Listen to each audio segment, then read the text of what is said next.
Dear students, अस्सलामु अलैकुम। Second year biology के लेक्चर में आपको वेलकम करते हैं। डियर स्टूडेंट्स, प्रीवियस लेक्चर में हमने चैप्टर नंबर 22 स्टार्ट किया था और इसमें कुछ इंट्रोडक्टरी टर्म्स जो थी वो हमने डिस्कस की थी। आज के लेक्चर में डियर स्टूडेंट्स हम थोड़ा सा इन इंट्रोडक्टरी टर्म्स को रिवाइज़ करने के बाद नेक्स्ट मूव करेंगे आज के मेजर टॉपिक की तरफ, जो कि मेंडल्स लॉ ऑफ इनहेरिटेंस हैं। मगर इससे पहले हमने जो कुछ टर्म्स पढ़ी थी उनको हम एक बार रिवाइज़ कर लें। सबसे पहली टर्म है जीन। तो डियर स्टूडेंट्स, जीन को दो तरह से डिफ़ाइन किया जा सकता है। जैसे नंबर वन, इसकी हम यहाँ पर जो बुक में डेफिनेशन है उसको बात करें तो basic unit of biological information या इनहेरिटेंस, एक ही बात है।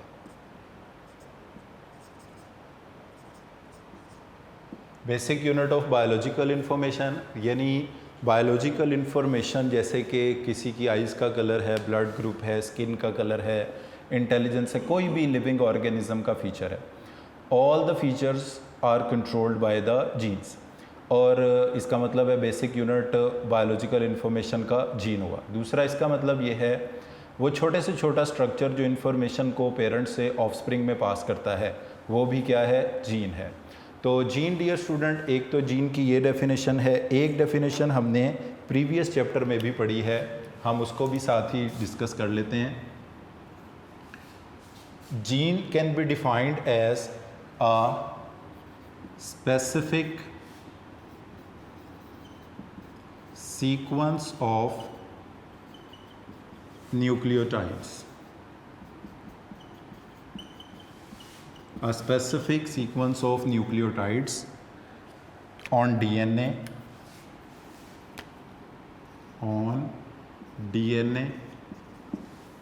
which determines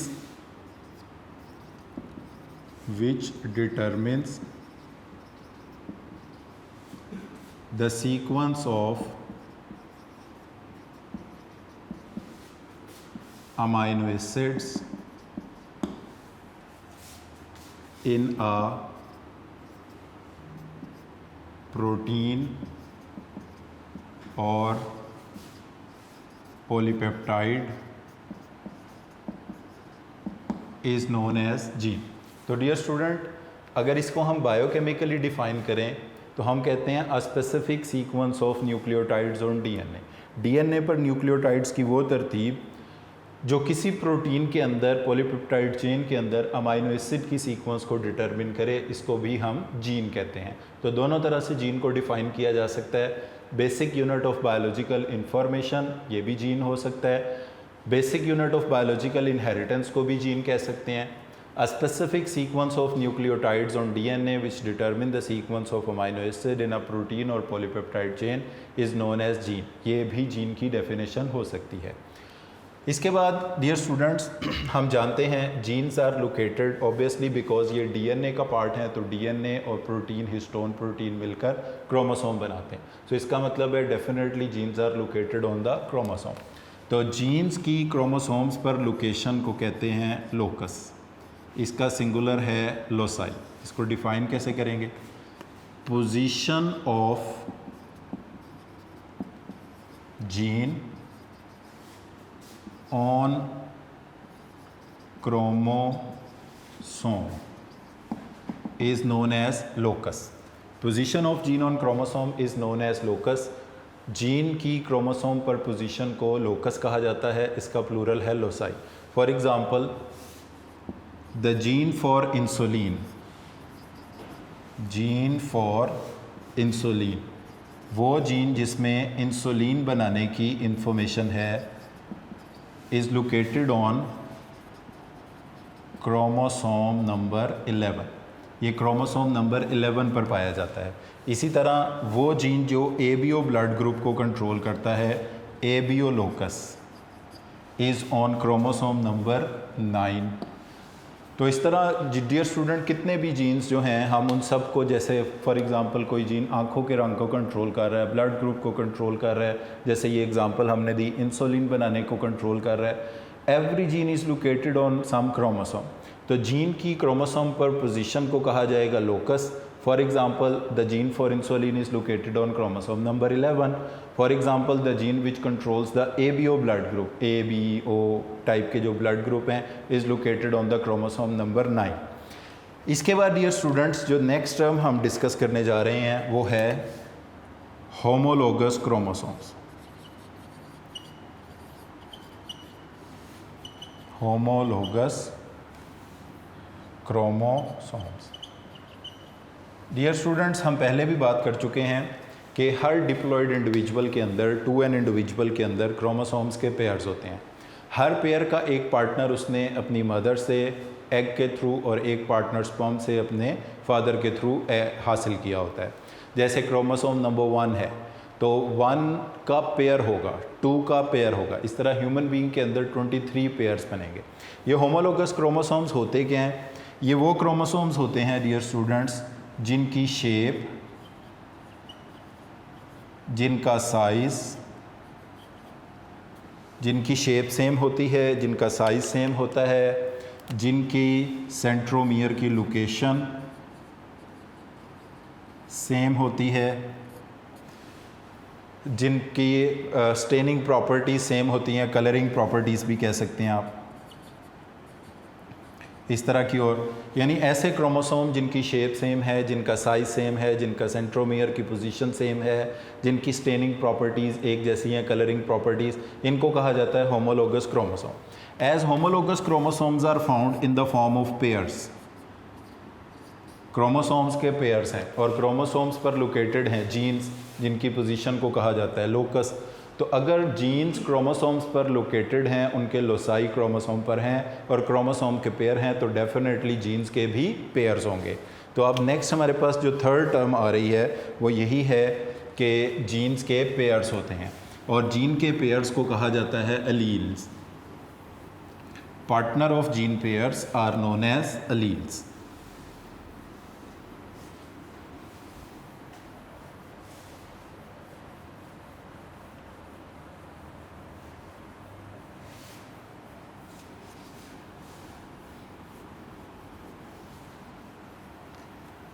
so dear students, alleles के बारे में, अलील किसे बोलते हैं, दो डेफिनेशन इसकी भी करेंगे। एक तो ये कि जैसे क्रोमोसोम्स के पेयर्स हैं तो जीन के भी पेयर्स हैं और जीन के पेयर्स आपस में अलील कहलाते हैं। तो हम कहेंगे partners of gene pairs, partners of gene pairs are known as alleles। Partner of gene pairs को अलील कहा जाता है। यानी किसी जीन को कंट्रोल करने के लिए, किसी ट्रेट को कंट्रोल करने के लिए जो जीन मौजूद है, क्योंकि होमोलोगस क्रोमोसोम के पेयर्स हैं, जैसे क्रोमोसोम के पेयर्स हैं तो जीन के भी पेयर्स हैं, वो जीन के पेयर्स आपस में क्या कहलाएंगे? अलील्स कहलाएंगे। एक तो ये डेफिनेशन हो सकती है अलील की। इसके अलावा भी एक डेफिनेशन हो सकती है, वो ये ऑल्टरनेटिव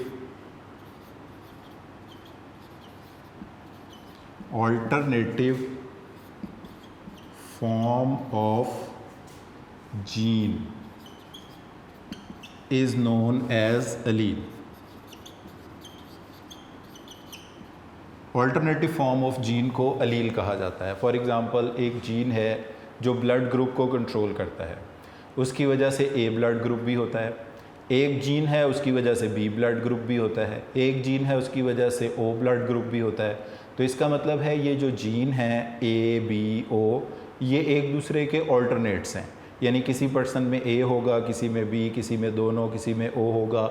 तो alternative form of gene is known as allele. इसको हम अलील कहते हैं। ये भी डेफिनेशन हो सकती है। और एक बहुत इंपॉर्टेंट बात इसके बारे में आपने याद रखनी है कि how the alleles are produced. ये अलील कैसे बनते हैं, ये ऑल्टरनेटिव फॉर्म्स कैसे बनती हैं, तो ये आपने याद रखना है। Alleles are formed by mutation,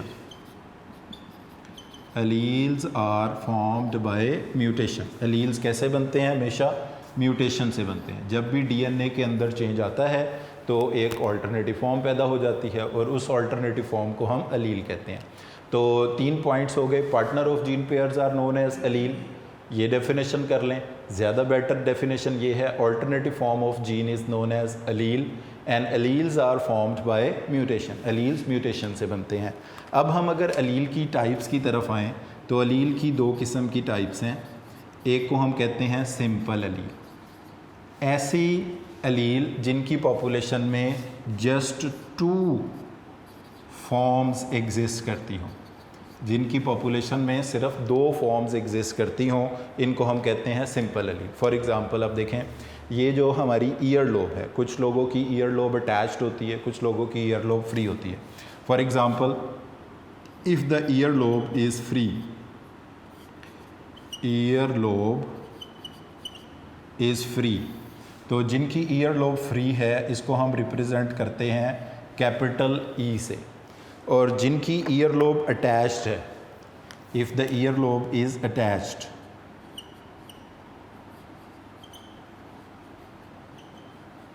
attached ear lobe को हम रिप्रेजेंट करते हैं इंग्लिश के अल्फ़ा स्मॉल लेटर से, स्मॉल ई से। अब डियर स्टूडेंट्स, ये एक कन्वेंशन है, याद रख लें कि जो ट्रेट डोमिनेंट होती है, जो करेक्टर डोमिनेंट होता है, उसको कैपिटल लेटर्स में लिखा जाता है। जो करेक्टर रिसेसिव होता है, ट्रेट रिसेसिव होता है, इसको स्मॉल लेटर्स में लिखा जाता है। अब सिंपल मतलब किसी पर्सन में ईयर लोब फ्री हो सकती है या अटैच हो सकती है। अब ऑल्टरनेटिव फॉर्म्स 2 हैं, capital E for free ear lobe and small E for attached ear lobe. अब इसके ये दोनों जो हमने बात की है, ये हमने बात की है फिज़िकल एक्सप्रेशन ऑफ ट्रेट की, इसको हम कहते हैं फिनोटाइप। तो फिज़िकल एक्सप्रेशन ऑफ ट्रेट यानी वो ट्रेट खुद को कैसे एक्सप्रेस करती है, ईयर लोब अटैच्ड है या फ्री है। एग्जांपल होगी फिनोटाइप है, आँखों का रंग ब्राउन है, ब्लैक है, ब्लू है, ये फिनोटाइप हो गया आँखों के रंग के लिए। स्किन का कलर डार्क है, फेयर है, फिनोटाइप हो गया। किसी भी ट्रेट का जो एक्सप्रेशन है, physical expression of a trait, इसको कहा जाता है फिनोटाइप। अब ये बात याद रख लें, phenotypes are controlled by the genotype। तो combination of gene pair for a particular trait, इसको कहा जाता है जीनोटाइप। ये मैं लिख देता हूँ यहाँ definition, genotype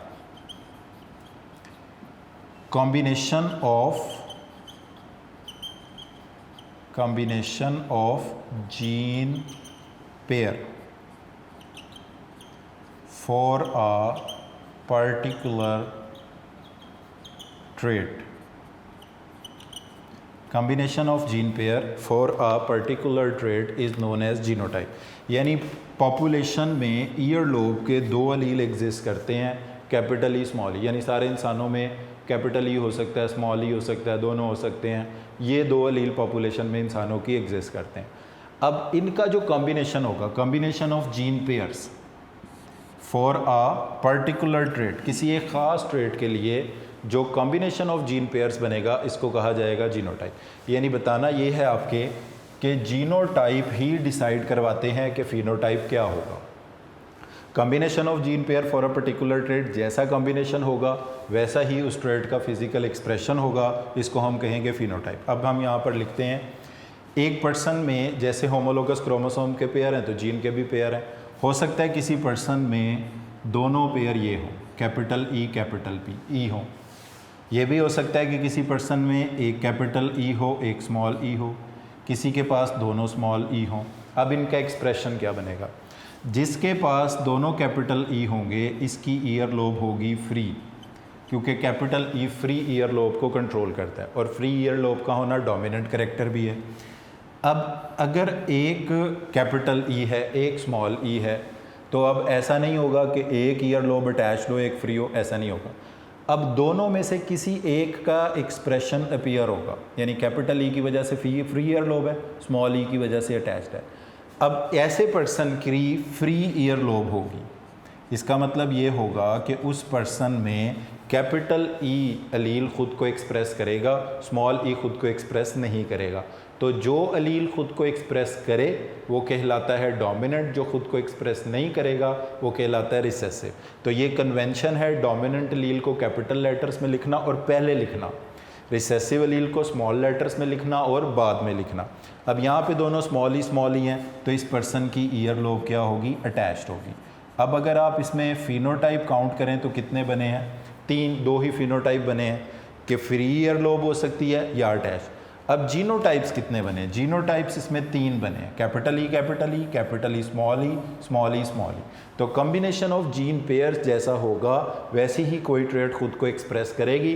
combination of gene pair for a particular trait को जीनोटाइप कहा जाता है और physical expression of the trait को कहा जाता है फिनोटाइप। तो यहाँ पर ये जो ईयर लोब है ये किसकी एग्जाम्पल है, ये एग्जाम्पल है सिंपल अलील की, क्योंकि इसकी पॉपुलेशन में सिर्फ 2 अल्टरनेटिव फॉर्म्स एग्जिस्ट कर रही हैं, capital E for free ear lobe and small E for attached ear lobe. अब दूसरी एक एग्जांपल लेते हैं।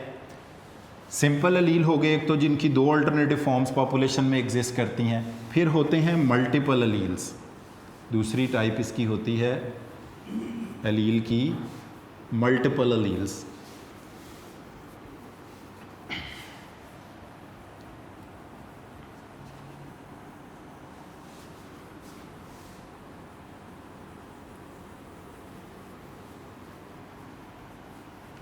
मल्टीपल अलील्स वो होते हैं जिनकी पॉपुलेशन में 2 से ज़्यादा ऑल्टरनेटिव फॉर्म्स एग्जिस्ट करती हैं।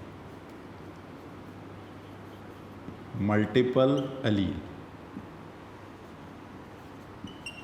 मल्टीपल अलील क्या होंगे, इन विच मोर देन टू ऐसे अलील जिनकी पॉपुलेशन में 2 से ज़्यादा ऑल्टरनेटिव फॉर्म्स एग्जिस्ट करती हों, इनको हम कहते हैं मल्टीपल अलील। फॉर एग्ज़ाम्पल हम ABO ब्लड ग्रुप्स की बात करते हैं, ABO ब्लड ग्रुप्स की। अब इसमें पहले अलील की बात कर लेते हैं। कैपिटल I ये एक अलील है जो ब्लड ग्रुप को कंट्रोल करता है। अभी भी आपको बताया है कि अलील कैसे पैदा होते हैं, म्यूटेशन की वजह से। तो इसमें हुई म्यूटेशन 1, यानी पहली बार म्यूटेशन हुई। फिर इसमें हुई म्यूटेशन M2 लिख रहा हूँ, इसका मतलब है म्यूटेशन 2। फिर उसमें हुई M3 म्यूटेशन 3। अब इसकी एक ऑल्टरनेटिव फॉर्म का हमने नाम रख दिया कैपिटल IA। ये एक ऑल्टरनेटिव फॉर्म है, अलील है, ABO ब्लड ग्रुप के लिए ही है। एक अगर इसकी ऑल्टरनेटिव फॉर्म बन गई IB, उसका नाम रख दिया। डिफरेंट है, दोनों एक दूसरे से डिफरेंट है, म्यूटेशन की वजह से ये डिफरेंस पैदा हुआ। म्यूटेशन से पहले ये सिर्फ I था और म्यूटेशन हुई तो स्मॉल I नाम रख दिया। अब इस अलील की जो ABO ब्लड ग्रुप को कंट्रोल करता है, पॉपुलेशन में 3 ऑल्टरनेटिव फॉर्म्स हैं, IA, IB और स्मॉल I। तो जिनकी पॉपुलेशन में 2 से ज़्यादा ऑल्टरनेटिव फॉर्म्स हों, इनको कहा जाता है मल्टीपल अलील। मगर पॉपुलेशन में ये तीनों अलील एग्जिस्ट करते हैं, किसी में IA, किसी में IB, किसी में IA, मगर एक पर्सन में इनमें से कोई से 2 होंगे। अब एक पर्सन में इनमें से कोई से 2 हो सकते हैं, तो वो कौन से 2 हो सकते हैं हम देखते हैं। हो सकता है एक पर्सन के पास एक अलील हो IA और दूसरा भी हो IA। ये भी हो सकता है कि उसके पास एक हो IA और दूसरा हो स्मॉल I। अब ये भी हो सकता है कि किसी एक पर्सन के पास हो IB और दूसरा भी हो IB। एक हो IB मगर दूसरा हो स्मॉल I। ये भी हो सकता है कि एक उसके पास हो IA, दूसरा भी हो IA। ये भी हो सकता है कि दोनों क्या हों, स्मॉल I हों। अब ये 4 कॉम्बिनेशंस बने हैं, 4 हिस्सों में मैं इसको पार्ट डिवाइड कर रहा हूँ। ऐसा पर्सन जिसके पास दोनों अलील IA हैं, डेफिनेटली इसका ब्लड ग्रुप होगा A टाइप का। ये इसका हो गया फिनोटाइप, इसका ब्लड ग्रुप होगा A टाइप का। इसके RBCs पर एक प्रोटीन A बनेगी जिसका नाम एंटीजन A है और इसका ब्लड ग्रुप A टाइप का होगा।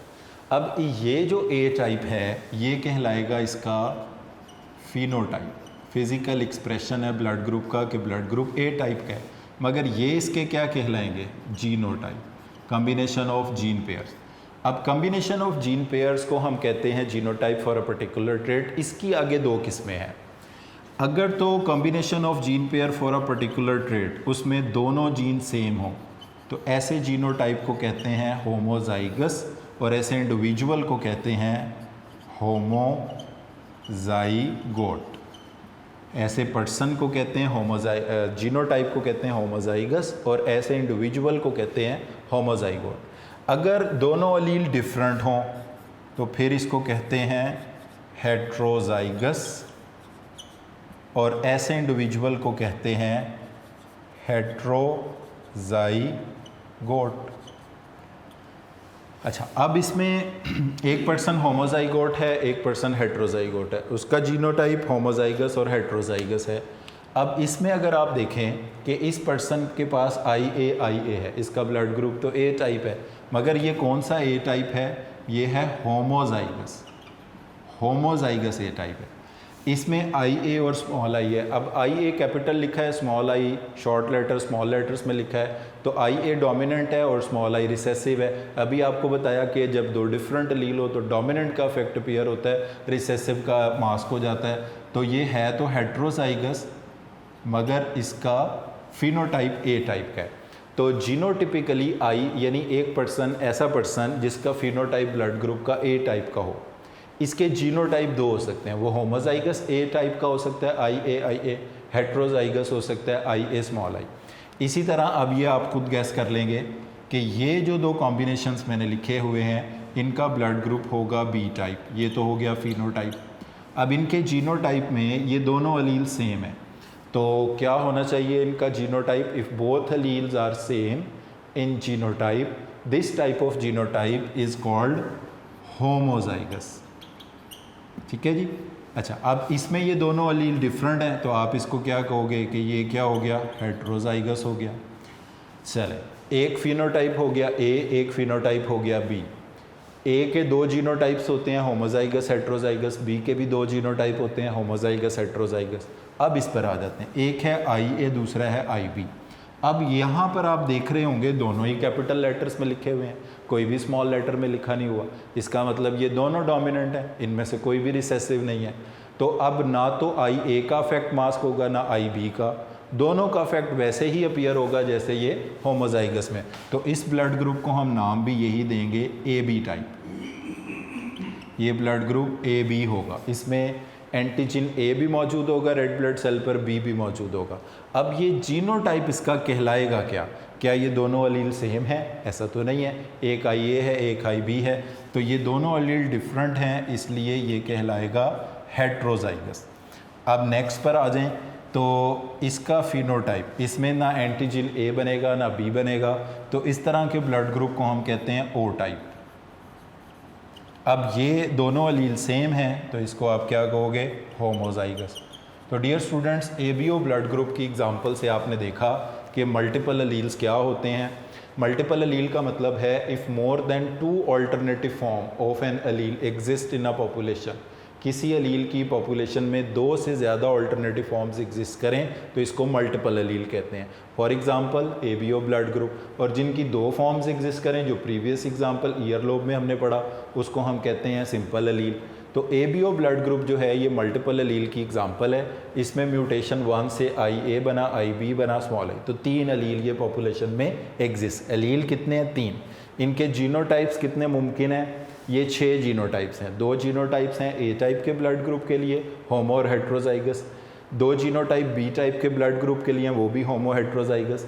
ABO ब्लड ग्रुप ऐसा होता है जो हेट्रोजाइगस में अपीयर ही होता है। O टाइप का ब्लड ग्रुप वो होता है जो होमोजाइगस कंडीशन में ही अपीयर होता है। तो डियर स्टूडेंट्स, अब अगर आप इनकी 3 चीज़ों को बात करें, इनके ABO ब्लड ग्रुप के अलील कितने हैं? 1 2 3, 3 अलील है। जीनोटाइप कितने हैं इनके? 6 जीनोटाइप्स हैं इनके। फिनोटाइप्स इनके कितने हैं? 4, A, B, AB और O। अब यहाँ पर आप देखें कि जो ईयर लोब की एग्जांपल थी उसके कैपिटल ई स्मॉल ई 2 अलील पॉपुलेशन में एग्जिस्ट करते थे और उसके 2 ही फिनोटाइप थे, अटैच और फ्री। यहाँ पर सिर्फ एक अलील की तादाद बढ़ी है, तो जीनोटाइप कितने हो गए 6 और फिनोटाइप कितने हो गए 4। तो इस तरह अगर किसी के 4 अलील हों, 5 अलील हों, 6 अलील हों, जैसे आप देखते हैं स्किन कलर बहुत ज़्यादा किस्म के होते हैं, आँखों के रंग बहुत ज़्यादा किस्म के होते हैं, और करैक्टर ऐसे हैं जो पॉपुलेशन में बालों के रंग हैं, हाइट है, तो जो करैक्टर पॉपुलेशन में बहुत ज़्यादा किस्म के एग्जिस्ट करते हैं उनके उतने ही ज़्यादा पॉपुलेशन में अलील्स पाए जाते हैं।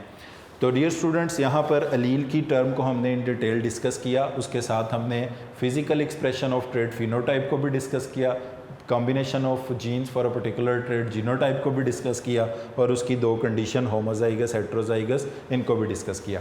इसके साथ यहाँ पर अब हम एक टर्म और डिस्कस कर लें, जंपिंग जीन्स। ये बुक में फर्स्ट पेज पे येलो बॉक्स में दिया हुआ है, those genes which can change their loci they are known as jumping genes इनको कहा जाता है, जो अपने लोसाई को चेंज कर सकते हैं।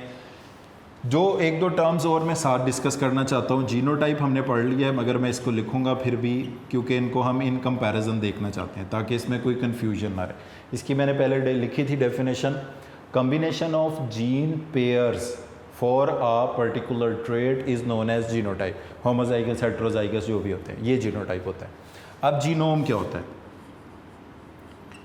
जीनोम बिल्कुल डिफरेंट चीज़ है। जीनोम का मतलब है complete set of jeans of an individual. एक शख्स की बॉडी में जितने भी जीन्स पाए जाते हैं इन तमाम जीन्स को मजमूई तौर पर कहा जाता है जीनोम।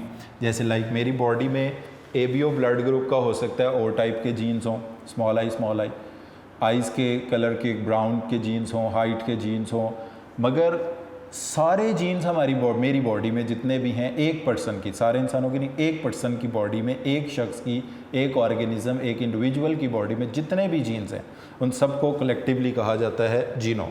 अब तीसरी टर्म है जीन पूल, वो इन दोनों से डिफरेंट है। जीन पूल का मतलब है द टोटल और aggregate of all the genes, total और aggregate of all genes present in a population. एक पॉपुलेशन में जितने भी जीन्स पाए जाते हैं वो तमाम के तमाम जीन्स कहलाते हैं जीन पूल। अब यहाँ पॉपुलेशन को भी मैं आपको बता दूँ, पॉपुलेशन में 3 चीज़ें सेम होती हैं। एक ही स्पीशीज़ के मेंबर हों, एक ही जगह पर हों, एक ही वक्त में। जैसे फॉर एग्जांपल लाहौर की हम बात करें, लाहौर में तमाम इंसान 2020 सेम टाइम है, लाहौर सिटी सेम लोकेशन है, ह्यूमन बीइंग तमाम एक स्पीशीज़ से बिलोंग करते हैं। अब लाहौर के इंसानों में जितने भी जीन्स पाए जाते हैं 2020 में, वो तमाम के तमाम जीन्स यहाँ का कहलाएंगे जीन पूल। द टोटल और aggregate of all the jeans present in a sexually reproducing population, इसको कहा जाता है जीन पूल। अब उसमें से किसी एक शख्स को आप ले लेंगे तो उसमें जितने भी जीन्स पाए जाते हैं वो कहलाएंगे जीनोम, और उसके किसी एक करैक्टर के जीन की, ब्लड ग्रुप की बात कर लें आप, आइज़ के कलर की, ईयर लो, वो किसी ख़ास ट्रेट के जो जीन्स का कॉम्बिनेशन है वो इसमें कहलाएगा जीनोटाइप। तो डियर स्टूडेंट्स, ये तीनों टर्म्स डिफरेंट हैं, इनको आपने जैसे डिफरेंट हैं वैसे ही याद रखना है। इसमें 1-2 चीज़ें आप बुक से ज़रा देख लें आप, कि इसमें फ़र्स्ट पेज पे ये सारी डेफिनेशंस आपको मिल जाएंगी। ये बुक में एक होमोलोगस क्रोमोसोम दिखाया गया है जिसमें capital T, small A, capital A, different gene pairs हैं तो हेट्रोजाइगस हैं, सेम हैं तो होमोजाइगस हैं, कैपिटल लेटर्स वाले डोमिनेंट हैं, स्मॉल लेटर वाले रिसेसिव हैं। ये सारा कुछ दिखाया गया है और ये सारी डेफिनेशंस आपको मिल जाएंगी। नेक्स्ट पेज पर जीन पूल की एक में ये पॉपुलेशन की डेफिनेशन भी दी हुई है और जीन पूल की ये भी आपको यहाँ से मिल जाएगी। इसके बाद जो मेंडल्स के लॉज हैं, इन तक जाने से पहले पेज नंबर 165 पर ये 7 फिनोटाइप्स दिए हुए हैं। ये मैं चाहूँगा कि आप इनके ना एक अल्फ़ाबेट साथ लिख लें, उसके बाद हम इनको बाकी डिटेल नेक्स्ट लेक्चर में पढ़ेंगे। जैसे कैपिटल टी वाले टॉल वाले बॉक्स में ना आप लिख लें कैपिटल टी, शॉर्ट वाले में आप लिख लें स्मॉल टी। ये आप लोग अपनी बुक्स निकाल लें और साथ लिख लें, क्योंकि इसकी एक्टिविटीज़ हमने आगे करनी है ताकि आपको उनको समझने में आसानी रहे। तो फिर मैं बता देता हूँ, टॉल हाइट वाले में ब्रैकेट में लिख लें कैपिटल टी, शॉर्ट के लिए स्मॉल टी, पर्पल के लिए कैपिटल पी, फ्लावर का कलर है। वाइट के लिए स्मॉल पी लिख लें। एक्सियल पोजीशन होती है, इसके लिए ये मैं बता दूंगा आगे आपको क्या होती है। कैपिटल ए लिख लें और टर्मिनल के लिए स्मॉल लिख लें। फली का रंग जो पोड का कलर होता है, ग्रीन के लिए कैपिटल जी और येलो के लिए स्मॉल जी। इन्फ्लेटेड फुली हुई के लिए कैपिटल आई, कॉन्स्ट्रिक्टेड के लिए स्मॉल आई। येलो के लिए कैपिटल वाई सीड अब आ गया, और ग्रीन के लिए स्मॉल वाई। राउंड के लिए कैपिटल आर और रिंकल्ड के लिए स्मॉल आर। अब ये मैं आपको बता दूं, पहले कॉलम में जितने फिनोटाइप्स हैं, यानी टॉल हाइट, पर्पल कलर का फ्लावर, एक्सियल पोजीशन, ग्रीन पोड, ये सारे डोमिनेंट हैं, इसलिए कैपिटल लेटर्स में लिखे हैं। सेकंड कॉलम में जितने लिखे हैं वो सारे हमने स्मॉल लेटर्स में इसलिए लिखे हैं बिकॉज वो सारे रिसेसिव हैं। तो डियर स्टूडेंट्स, आज के लेक्चर को हम इधर ही कंक्लूड करते हैं। मेंडल के लॉज ऑफ इनहेरिटेंस में से लॉ ऑफ सेग्रीगेशन को हम नेक्स्ट लेक्चर में स्टार्ट करेंगे, मगर इसमें ये जितनी टर्म्स मैंने आपको बताई हैं ये आपकी फिंगर टिप्स पे होनी चाहिए। यानी जब भी हम इस पूरे चैप्टर में आगे इन्होंने यूज़ होना है, जब भी हम जीन, इसलिए मैंने इन डिटेल एक एक करके इनको बार बार डिस्कस किया है। जब भी हम बात करें कि जीन क्या है, अलील क्या है, लोकस क्या है, फिनोटाइप क्या है, जीनोटाइप क्या है, होमोजाइगस क्या है, हेट्रोजाइगस क्या है, और फिर होमोलोगस क्रोमोसोम्स क्या होते हैं, जंपिंग जीन्स क्या हैं, जीन पूल क्या है, जीनोम क्या है, तो ये बिल्कुल आपको क्लियर हो। तो इसलिए इनको अच्छी तरह आप लोगों ने एक दफ़ा इनको रीड आउट कर लेना है, इनको याद कर लेना है, ताकि जब हम अगले पार्ट्स को चैप्टर के पढ़ें तो उसमें आपको आसानी रहे। तो आज के लेक्चर को डियर स्टूडेंट हम इधर ही कंक्लूड करते हैं। Thank you very much for today.